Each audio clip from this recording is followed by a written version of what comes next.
Guys, good morning! Ayan, nandito tayo sa clinic. Dito na natin pinapunta si ma'am. Si ma'am ang winner ng ating Siamese. Hi ma'am! Ano pangalan niyo ma'am? Mary Rose Lopez po. Mary Rose Lopez, taga Mindoro si ma'am. So ayan, may kasama si ma'am. Ma'am, nagulat kayo? Kala ko hindi po ako mananalo kasi ang dami niyo pong followers po.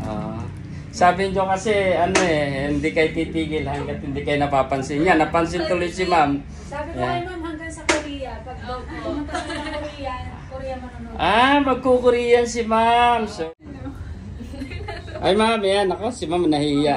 Nahiya sa camera. Ma'am, bata para. Ma'am, ilang taon na kayo? 23 po. 23. So, nag-i-stay pala kayo dito sa Batangas. Pero taga Mindoro kayo.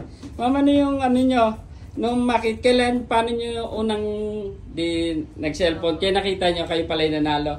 Anong naging reaction nyo kagad? Nagtalon-talon po kami sa higaan. Ang habang po namin. Talaga? Opo. Kasama nyo si ma'am? Kayong dalawa nagtalon sa higaan, dalawa. So, ayan. So, masaya si ma'am, no? Ayan. First cut ko po siya. Ayun, first cut nyo. Ang ganda niyan. 7 points sa Siamese yan. Pure yan, ma'am. So,